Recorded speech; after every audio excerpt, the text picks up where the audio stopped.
wabarakatuh. Bagaimana kabarnya anak-anak? Semoga sehat-sehat saja ya. Pertemuan kali ini Ibu akan membahas tentang materi karya seni rupa murni. Dalam hal ini seni lukis. Sebelum berlanjut, sedikit Ibu cerita. Suatu ketika dalam proses pembelajaran di kelas, ada seorang anak yang bertanya, "Bu, pepohonan, sungai, hutan, pesawahan, pokoknya yang kaitannya dengan alam, apakah termasuk klasifikasi karya seni rupa murni? Bagaimana kaitannya dengan seni lukis?" Nah, untuk itu, mari kita lihat tayangan berikut ini. Seni rupa adalah cabang seni yang membentuk sebuah karya seni menggunakan media nyata. Media yang dimaksud merupakan sesuatu yang bisa ditangkap mata dan dirasakan dengan rabaan. Seni lukis termasuk dari bagian seni rupa dengan pengertian yang lebih sama. Adapun pengkhususan dari seni lukis yaitu dalam mengembangkan menggambar. Melukis adalah serangkaian aktivitas merekayasa atau mengolah medium dua dimensi atau bidang dari objek tiga dimensi menjadi karya yang terdapat kesan khusus. Unsur-unsur seni rupa. Pertama adalah titik. Titik adalah unsur seni rupa paling dasar. Titik berada pada dimensi 1 dan titik juga menjadi unsur paling kecil dalam membentuk garis, bentuk atau bidang. Bisa didefinisikan bahwa segala ide karya seni dimulai dari sebuah titik kecil. Kedua, garis. Unsur ini merupakan unsur dari titik-titik hingga membentuk sebuah garis. Sebuah garis memiliki dimensi memanjang dengan arah tertentu. Ada beberapa macam-macam garis seperti garis pendek, garis panjang, garis vertikal, atau garis horizontal. Ketiga, bidang. Bidang adalah unsur seni rupa yang dihasilkan dengan menggabungkan beberapa garis hingga membentuk beberapa sisi. Bidang merupakan dimensi kedua yang memiliki ukuran panjang dan lebar. Contoh, misalnya adalah persegi, segitiga, trapesium, dan lain-lain. Keempat, bentuk.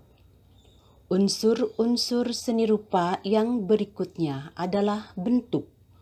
Unsur ini membuat sebuah seni rupa menjadi lebih hidup dan dapat diamati sebagai karya seni yang utuh. Bentuk terdiri dari beberapa bidang. Ada beberapa jenis bentuk, yakni bentuk geometris seperti kubus, balok, tabung, atau bentuk non-geometris seperti manusia, hewan, alam. Kelima, unsur ruang. Ruang merupakan unsur seni rupa yang memiliki dua sifat, yaitu semu dan nyata. Dalam karya dua dimensi, ruang bersifat semu karena hanya berupa penggambaran saja. Sementara dalam karya 3 dimensi, ruang bersifat nyata dan dapat dirasakan secara langsung. Keenam, unsur warna. Warna membuat karya seni menjadi lebih hidup dan ekspresif. Berdasarkan teori warna terhadap cahaya, terdapat 7 spektrum warna. Dalam teori warna seni rupa, terdapat teori warna pigmen, yaitu pengelompokan warna sebagai berikut. Warna primer, yaitu warna dasar atau pokok yang tidak dapat diperoleh dari campuran warna lain. Contohnya adalah merah, kuning, dan biru. Warna sekunder, yaitu warna yang dapat diperoleh dengan mencampur 2 warna dasar dalam takaran tertentu.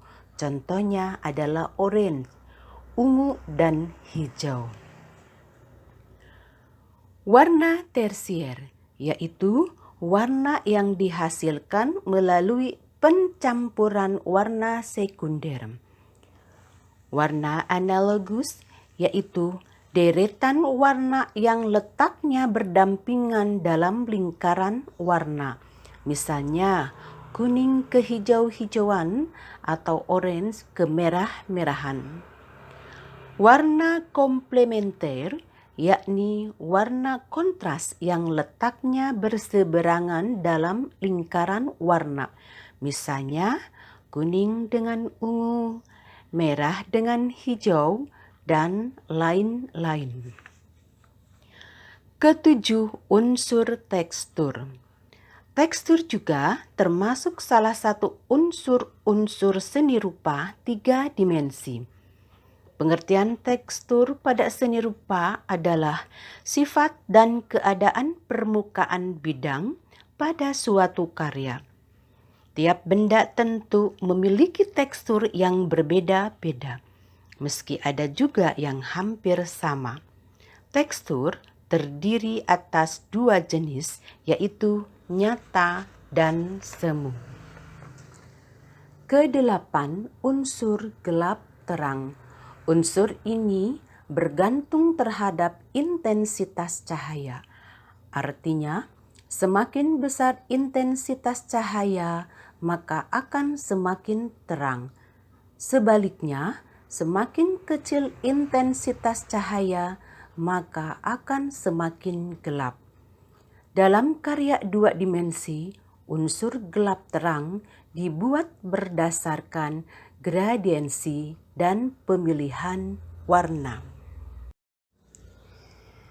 Sebelum mengulas secara mendetail apa saja prinsip-prinsip seni rupa, alangkah baiknya kita pahami dulu apa itu prinsip seni rupa. Prinsip seni rupa ialah prinsip dasar yang mendukung seluruh faktor titik, garis, warna, bidang, dan sebagainya yang kemudian digabung menjadi satu karya seni yang bagus. Kesatu, prinsip unity. Prinsip unity atau bias disebut dengan kesatuan, ialah wadah dari prinsip-prinsip lain di dalam seni rupa, sehingga prinsip seni rupa silih berhubungan satu sama lain, tidak berdiri sendiri-sendiri. Kedua, balance atau penyeimbang. Prinsip penyeimbang berhubungan dengan berat ringannya sesuatu karya seni. Karya seni diatur supaya memiliki energi tarik yang sama di tiap-tiap sisinya. Prinsip penyeimbang ini membagikan pengaruh besar pada kesan suatu lapisan prinsip seni rupa. Balance atau penyeimbang dapat dibuat secara resmi atau simetris, serta dengan informal atau asimetris, dan penyeimbang radial atau memancar. Prinsip penyeimbang sendiri ada 4 jenisnya, yaitu 1. Prinsip penyeimbang sentral atau terpusat. 2. Prinsip penyeimbang diagonal. 3. Prinsip penyeimbang simetris. 4. Prinsip penyeimbang asimetris. Ketiga, ritme atau irama. Irama ataupun ritme ialah pengulangan satu faktor ataupun lebih secara tertib serta terus-menerus sehingga memiliki kesan bergerak.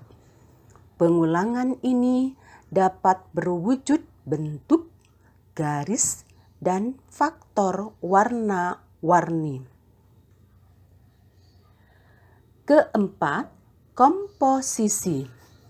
Prinsip seni rupa komposisi ialah salah satu prinsip yang jadi dasar keelokan dari suatu karya seni.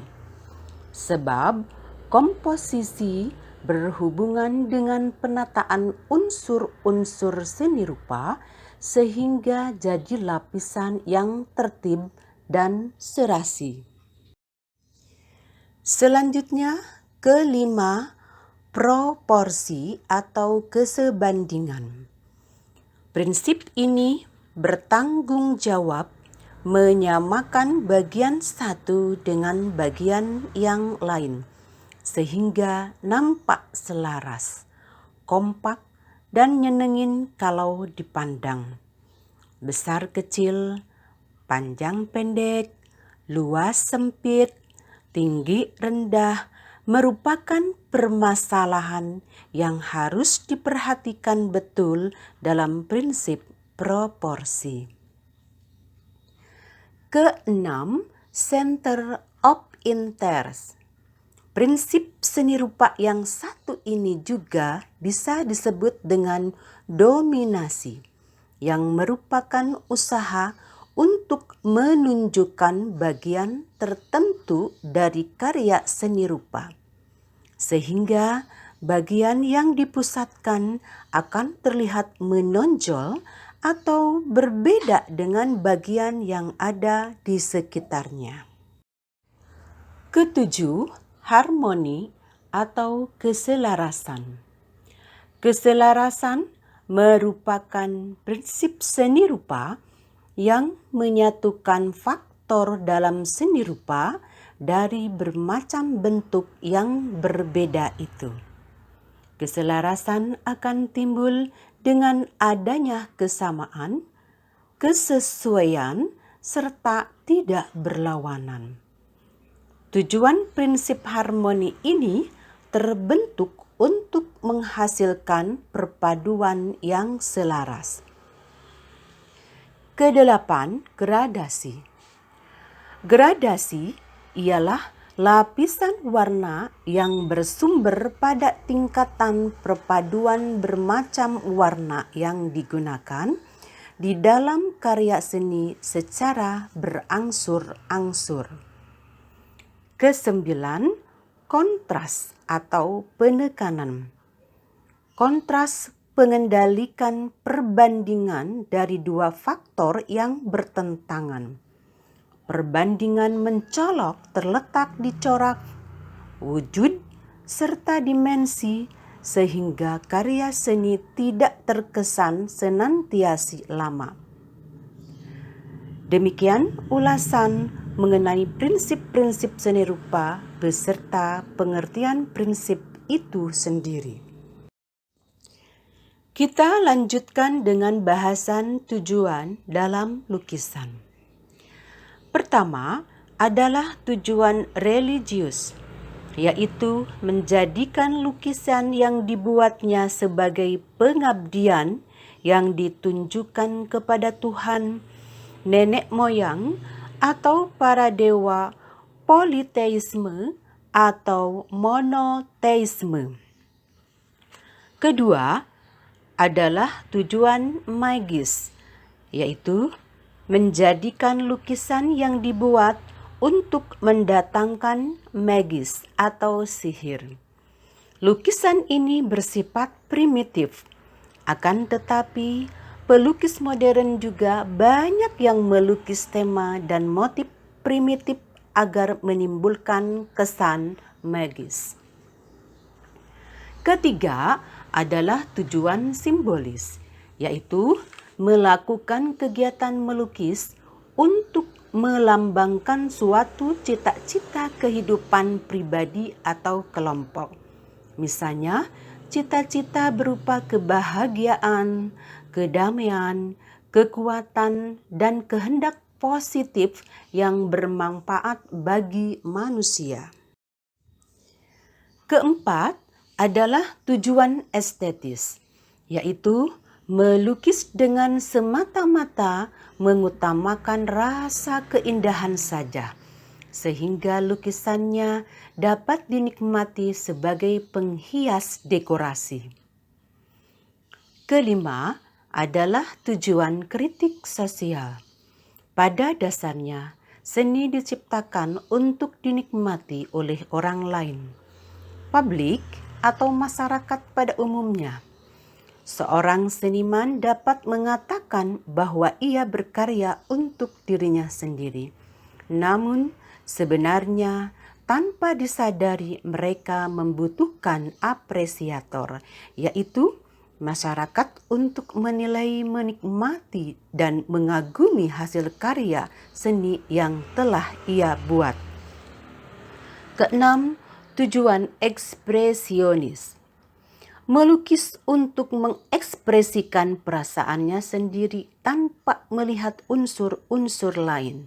Nah, di sini seniman benar-benar total mencurahkan semua ekspresi dan perasaannya ke dalam sebuah lukisan. Teknik yang dipakai pun beragam dan biasanya seorang seniman ini mempunyai teknik khas tersendiri. Ketujuh adalah tujuan komersil. Melukis dengan mengutamakan selera pembeli.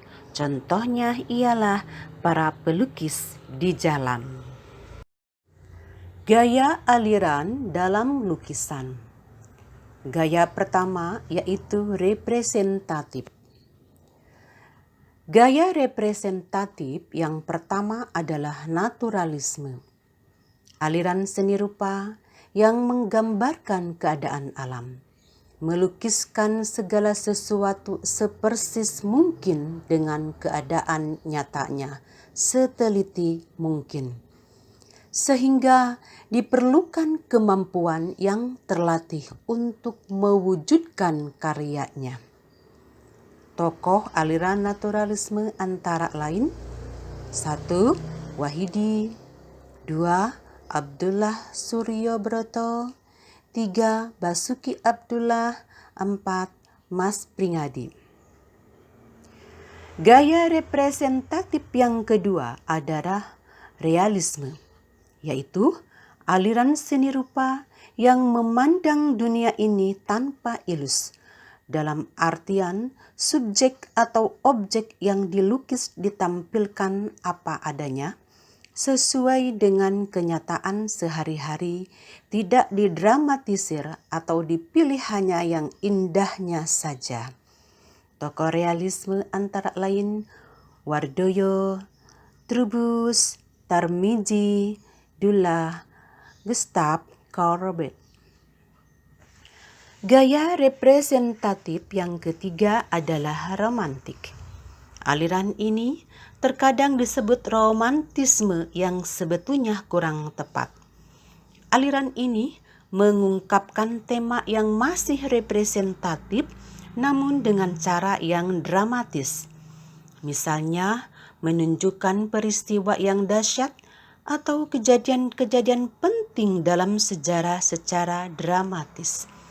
Tokoh romantisme adalah Raden Saleh, Francisco Goya, Caspar David Friedrich, J.M.W. Turner.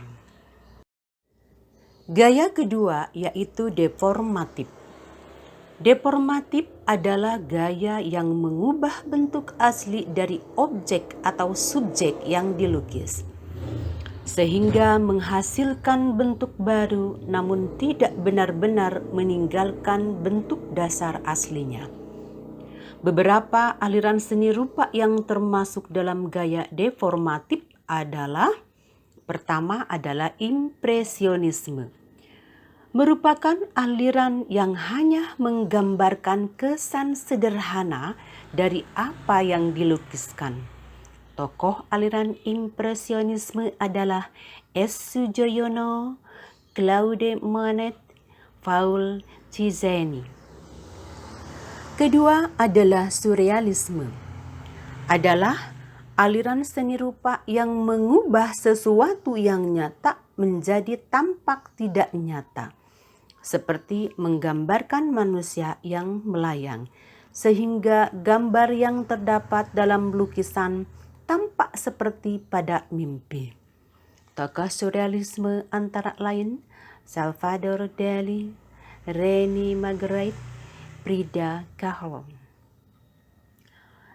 Ketiga adalah ekspresionisme, merupakan aliran seni rupa yang menonjolkan ungkapan dari dalam jiwa.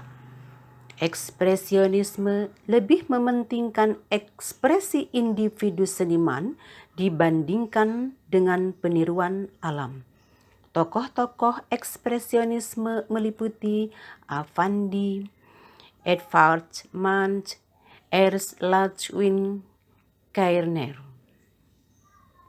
Keempat adalah kubisme, merupakan aliran seni rupa yang menyederhanakan objek nyata menjadi kekubus-kubusan atau bidang segi empat, atau objek geometris lainnya. Tokoh kubisme antara lain Pablo Picasso, Georges Braque, dan Juan Gris. Gaya aliran non-representatif. Non-representatif adalah gaya yang tidak mempresentasikan sesuatu yang merupakan kebalikan dari representatif. Bentuk dasar dari gaya ini sudah meninggalkan bentuk aslinya atau tidak menirukan alam sama sekali. Lukisan hanya diisi oleh bentuk-bentuk geometris sederhana, kumpulan garis, atau hanya berupa blok-blok warna yang terbebas dari bentuk alam seperti potret wajah manusia, pemandangan, dan sebagainya. Aliran-aliran non-representatif antara lain: pertama, abstrak ekspresionisme, aliran yang menggunakan ekspresi spontan untuk menciptakan karya abstrak. Pelukis abstrak ekspresionisme menumpahkan cat langsung ke kanvas, mencipratkan cat dengan tongkat, dan sebagainya. Tokoh abstrak ekspresionisme antara lain Jackson Pollock, Willem de Kooning, Mike Rothko, Helen Frankenthaler, Clatchpot Style. Kedua, formalisme, aliran yang hanya menggunakan bentuk-bentuk dasar geometris seperti segi empat, persegi panjang, segitiga, atau hanya garis. Tokoh formalisme antara lain Jasper John, James McNeill Whistler. Lukisan dapat memiliki berbagai tema di antaranya. Pertama, tentang manusia dengan dirinya sendiri. Seni lukis dapat digunakan untuk menuangkan ide atau gagasan dari seniman itu sendiri. Terkadang, seniman menggunakan potret wajah dirinya sendiri sebagai objek atau subjek lukisan. Kedua, tentang manusia dengan alam sekitarnya. Alam sekitar seniman dapat menjadikan objek atau subjek yang menarik untuk menjadi tema lukisannya. pemandangan gunung, hutan, laut, sungai, perkampungan, hingga kota. Ketiga, tentang manusia dengan aktivitasnya.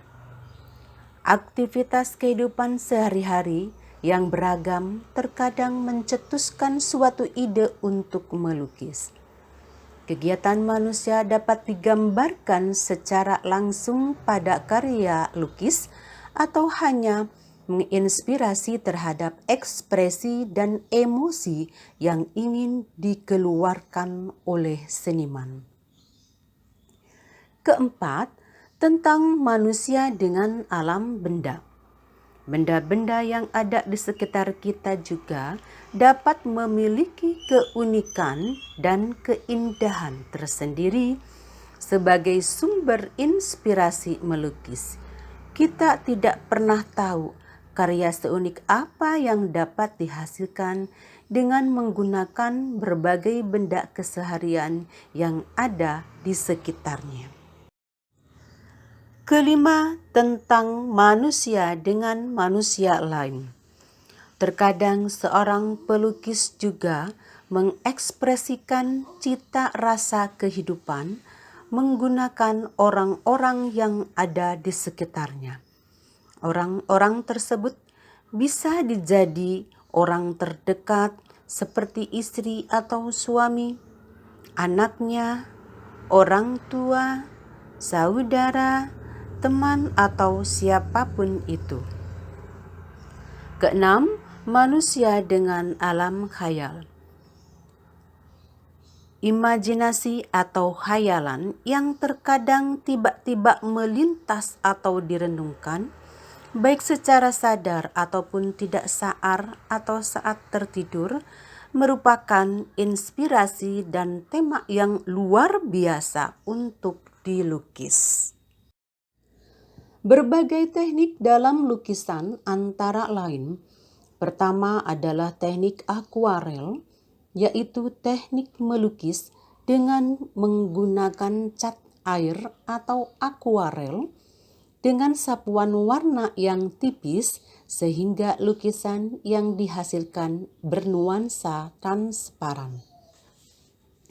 Kedua adalah teknik plakat, yaitu teknik melukis yang menggunakan cat air, cat akrilik maupun cat minyak dengan sapuan tebal dan komposisi cat yang kental, sehingga memberi kesan yang colorful pada setiap karya. Ketiga adalah teknik lukisan kaca, yaitu lukisan kaca adalah lukisan di atas media kaca yang dibuat dengan cara melukis di bagian belakangnya.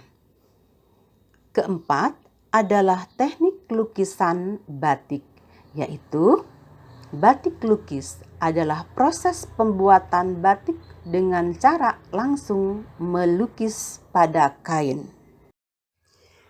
Kelima adalah teknik tempera, yaitu teknik lukis tempera merupakan teknik melukis dengan cara mencampurkan kuning telur ke dalam cat sebagai bahan perekat. Lukisan ini sebagian menggunakan kayu sebagai kanvasnya dan ada juga yang langsung melukiskan ke tembok. Keenam adalah teknik spray, yaitu teknik melukis dengan cara menyemprotkan cat ke media lukis. Tujuan menggunakan teknik ini yakni untuk menghasilkan lukisan yang lebih halus dan tampak lebih visual. Kamu mungkin sering melihat grafiti di tembok-tembok jalan. Itulah salah satu contoh melukis dengan teknik spray.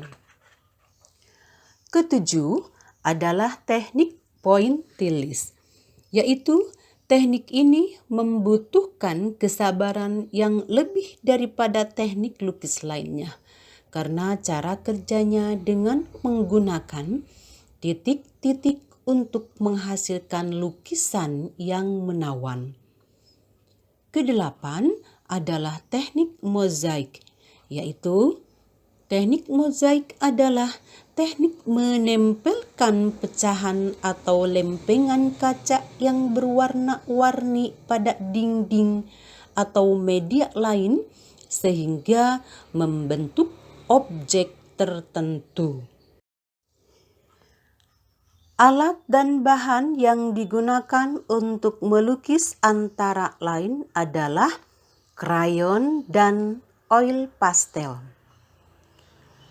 Cat atau pewarna dengan berbagai bentuk, pertama berupa cat air, yaitu medium lukisan yang menggunakan pigmen dengan pelarut air dengan sifat transparan. Bidang lukisan yang digunakan dalam menggunakan cat air dapat berupa kertas, papirus, plastik, kulit, kain, kanvas.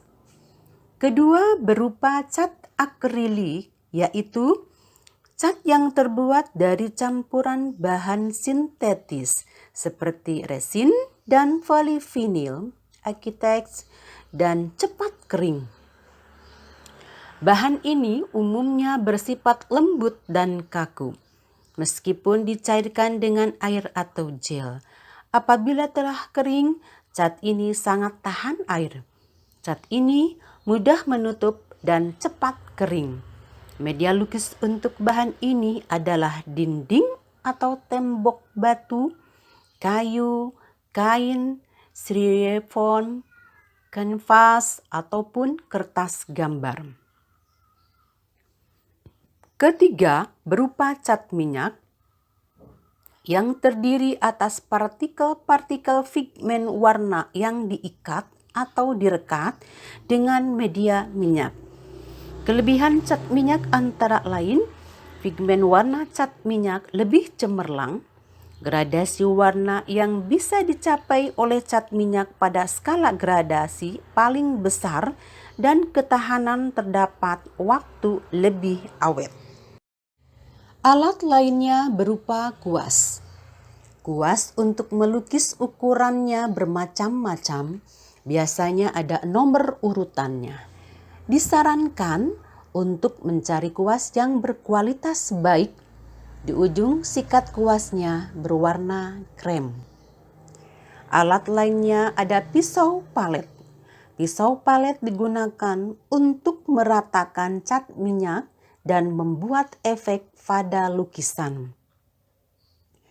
Dan alat berupa palet, yaitu tempat untuk menampung dan mencampurkan warna cat minyak. Pelukis biasanya memilih palet yang permukaannya licin karena tidak akan menyerap minyak. Karya seni rupa atau seni lukis dapat disajikan dalam berbagai media. Media pertama adalah kanvas. Kanvas adalah salah satu media lukis dengan menggunakan cat minyak. Terdapat berbagai ukuran dan ada juga yang berupa kanvas yang masih berupa gulungan. Biasanya kanvas gulungan harganya lebih murah.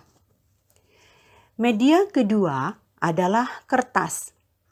Kertas dapat dikenal sebagai media utama dalam penulisan, mencetak, dan melukis gambar-gambar lainnya.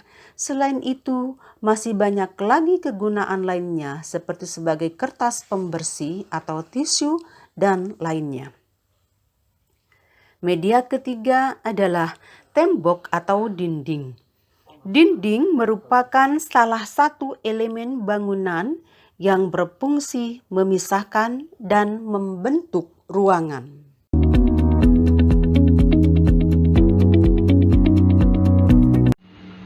Nah, bagaimana anak-anak dengan melihat tayangan tadi? Sudah pahamkah? Sudah terjawabkah pertanyaan dari temanmu tadi?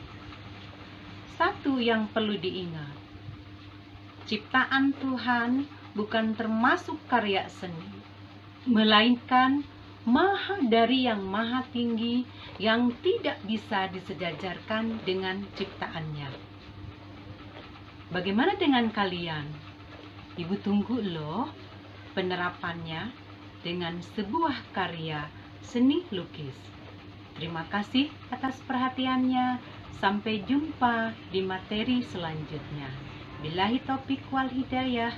Wassalamualaikum warahmatullahi wabarakatuh.